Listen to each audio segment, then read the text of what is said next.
আসসালামু আলাইকুম ওয়া রাহমাতুল্লাহি ওয়া বারাকাতুহু। নাহমাদুহু ওয়া নুসাল্লি আলা রাসূলিহিল কারীম, আম্মা বা'দ। সুপ্রিয় দর্শক, আজ আমরা যে বিষয়টি নিয়ে আলোচনা করব সেটি হলো ইসকন ইস্যু। আপনারা সবাই জানেন, বর্তমানে ইসকন ইস্যুতে পুরো দেশ উত্তাল। তো এক্ষেত্রে আমাদের ডিআইবিডির পক্ষ থেকে একটি বিষয় আপনাদের খেদমতে পেশ করতে চাই, সেটি হলো এক্ষেত্রে মুসলিমদের করণীয় কি। তো মনে রাখবেন, এর মাঝে যে মতভিন্নতা আছে, মতবিরোধ আছে, এর বিভিন্ন স্তর আছে। সুতরাং এই যে মতবিরোধের গণ্ডি যতটুকু, তার মধ্যেই থাকা উচিত, সীমালঙ্ঘন করা উচিত নয়। সীমালঙ্ঘন করলে খোদ মুসলিমরাই ক্ষতিগ্রস্ত হবে।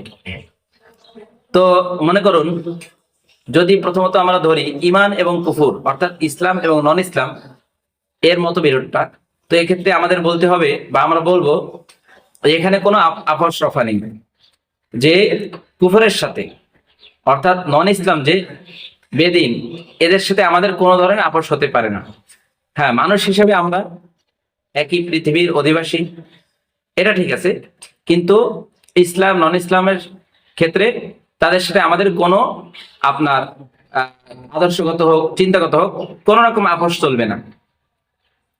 দ্বিতীয় পর্যায়ে অনেক ইসলাম নন ইসলামের ইখতিলাফ নয়, বরং ইখতিলাফটা বা মতবিরোধটা হলো হক বাতিলের।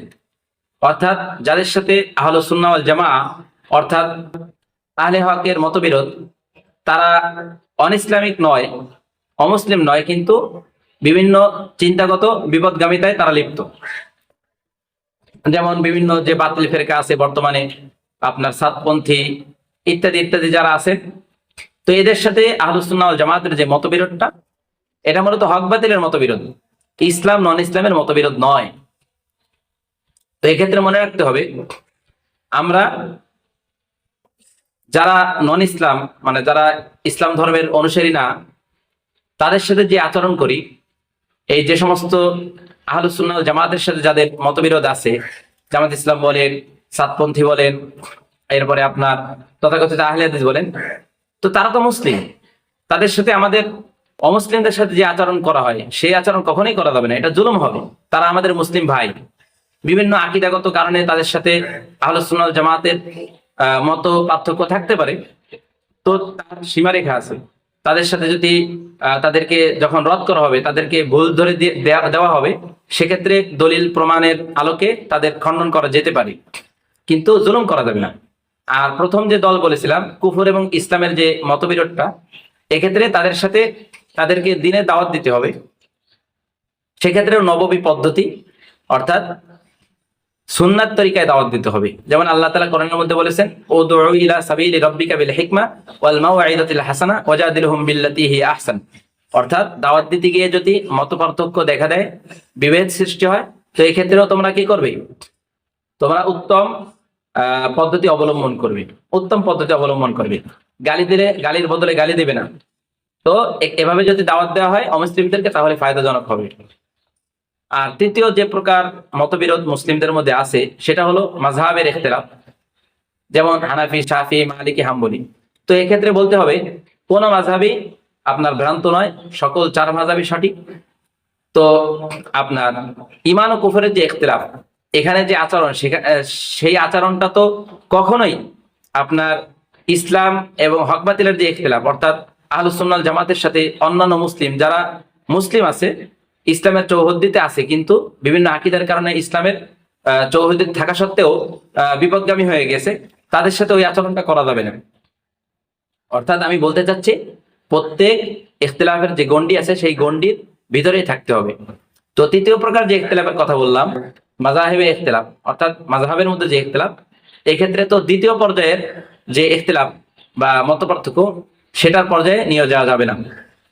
তো মাযহাবের মধ্যে যে ইখতিলাফ, অর্থাৎ মতবিরোধ, তো যারা হানাফি, তারা শাফিদের প্রতি এই আপত্তি তুলতে পারবে না যে তুমি কেন জোরে আমিন বলো, তুমি কেন রফিয়া দান করো। তো কারণ আমরা জানি সব মাযহাবই হক।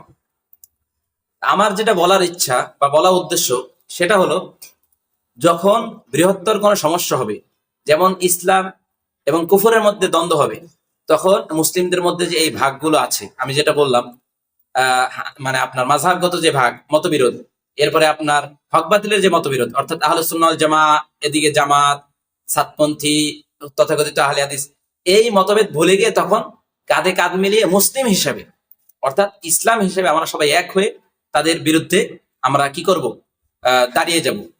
এই ইসলাম এবং মুসলিমদের আপনার কোনো ক্ষতি হলে এরই করা, অর্থাৎ এজন্য ঝাঁপিয়ে পড়া, এটা রাসূলুল্লাহ সাল্লাল্লাহু আলাইহি ওয়াসাল্লামের জামানা থেকে শুরু হয়েছে।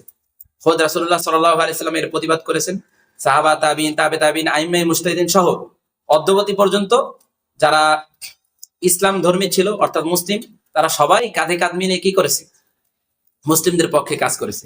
তো আমার বলার উদ্দেশ্য হলো এই ইসকন সমস্যার মধ্যে এখন আমাদেরকে এটা হিসাব করা যাবে না এ জামাত করে, এ চরমনা করে, এ হচ্ছে হেফাজত ইসলাম, এই ভেদাভেদ সৃষ্টি করে আমরা আলাদা আলাদা হয়ে যাওয়া যাবে না। বরং এখানে আমাদের চিন্তা করতে হবে আমরা মুসলিম, আমরা ইসলামের চৌহদ্দিতেই আছি। সুতরাং এখানে আমাদের সাথে কুফরের সাথে আমাদের ডিবেট শুরু হয়েছে। সুতরাং এখানে ইসলাম হিসেবে আমরা সবাই এক হয়ে তাদের বিরুদ্ধে কি করতে হবে, যুদ্ধ করতে হবে। আবার যখন স্বাভাবিক পরিস্থিতি হবে তখন আমরা এই যে ইখতিলাফের যে ভিন্নতা বললাম, তখন সেক্ষেত্রে তাদেরকে বোঝাতে হবে, তো নববী পদ্ধতিতে বোঝাতে হবে, সুন্নাত তরিকায়। তো এখন আমরা যদি এই ইসকন সমস্যা বা এই জাতীয়, যেমন আপনার ফিলিস্তিনের এবং ইসরায়েলের যে সমস্যাটা, এখানে যদি আমরা দল ভাগ করি, অর্থাৎ আহলুস সুন্নাহ ওয়াল জামাত, এরপরে আপনার জামাত শিবির, সাতপন্থী, এই জাতীয় ভাগাভাগি যদি এখন করি তাহলে আমরা ক্ষতিগ্রস্ত হব। এখন আমাদের চিন্তা করতে হবে জামাত শিবির এবং সাতপন্থী এরাও আমাদের ভাই। যদিও আপনারা হয়তো ভাবতে পারেন যে আমি তো সাতপন্থীদের ব্যাপারে আদা জল খেয়ে নেমেছি, কিন্তু তারা তো মুসলিম, তাদেরকে অমুসলিম কেউ ঘোষণা দেয়নি। হ্যাঁ, বিভিন্ন চিন্তাগত বিপদগমিতার কারণে তারা ইসলামের চৌহদ্দিতে থাকা সত্ত্বেও তারা পথভ্রষ্ট হয়ে গিয়েছে। আমরা তাদেরকে ভাই হিসেবে, মুসলিম ভাই হিসেবে তাদেরকে দাওয়াত দিচ্ছি বা তাদেরকে বোঝানোর চেষ্টা করছি। কিন্তু এসব ইস্যুতে, অর্থাৎ ইসলাম এবং কুফরের যে ইস্যু, তাতে আমাদের সবার একসাথে হয়ে যাবে। আহলুস সুন্নাহ ওয়াল জামাত, জামাত ইসলাম, তারপর চরমনাই, এরপরে অন্যান্য যে সমস্ত দল আছে, অর্থাৎ সবাইকে এক হতে হবে। এক হয়ে কুফরের সাথে আমাদের লড়তে হবে। এরপরে স্বাভাবিক অবস্থায় আবার তাদেরকে বোঝানোর পদ্ধতি চালিয়ে যেতে হবে। তো যাই হোক, এক্ষেত্রে যদি আমরা ডিবেট করি, পরস্পর মতবিরোধ করি, তাহলে আমরা মুসলিমরাই সামষ্টিকভাবে ক্ষতিগ্রস্ত হব। মুসলিমরাই সামষ্টিকভাবে ক্ষতিগ্রস্ত হব। কারণ কাফের মুশরিকরা যারা ইসলামকে পছন্দ করে না, তারা আমাদেরকে সমরে যতটুকু ক্ষতি করতে না পেরেছে, তার থেকে বেশি ক্ষতি করেছে মুসলিমদের মধ্যে ডিবেট তৈরি করে। আপনারা জানেন ওসমানী খেলাফত এটা পুরো অর্ধ পৃথিবীর থেকেও বেশি এলাকা জুড়ে তারা শাসন করত। তাদের মধ্যে অমুসলিমরা ডিবেট তৈরি করে দিয়ে আমাদের উপরে তারা আগ্রাসন চালিয়েছে, আমাদের উপরে প্রভাব খাটিয়েছে। আরবদেরকে বলেছে তোমরা আরব, তোমরা কেন তুর্কির সাথে থাকবে। তুর্কিদেরকে বুঝিয়েছে তোমরা তো তুর্কি, তোমরা কেন আরবি ভাষায় কথা বলবে, ইত্যাদি এভাবে বলে তারা মুসলিমদের মধ্যে ডিবেট তৈরি করে দিয়েছে। তো আমাদের মনে রাখতে হবে যারা একেবারেই ইসলামের চৌহদ্দি থেকে বের হয়ে গিয়েছে, হ্যাঁ, তাদের সাথে আমাদের মতবিরোধ আছে, তাদের সাথে আমরা একমত হব না। কিন্তু যারা ইসলামের চৌহদ্দিতে আছে কিন্তু বিভিন্ন বাতিল আকীদার কারণে তারা পথভ্রষ্ট হয়ে গিয়েছে, গোমরা হয়ে গেছে, এসব ইস্যুতে, অর্থাৎ ইসকন ইস্যু, এরপরে আপনার যে সমস্ত ইসরায়েলের ইস্যু, এসব ইস্যুতে আমরা সবাই মুসলিম হিসাবে এক হয়ে যাব। এটা আমাদের মনে রাখতে হবে। তো মনে রাখবেন, মত পার্থক্যের বিভিন্ন এরিয়া আছে, সেই এরিয়া কখনো সীমালঙ্ঘন করা যাবে না। তো এই কথাগুলো আমরা খুব অনুধাবন করার চেষ্টা করব এবং এটার উপরে আমল করার চেষ্টা করব। আল্লাহ তাআলা আমাদেরকে তৌফিক দান করুন। ওয়া আখিরু দাওয়ানা আলহামদুলিল্লাহি রাব্বিল আলামিন।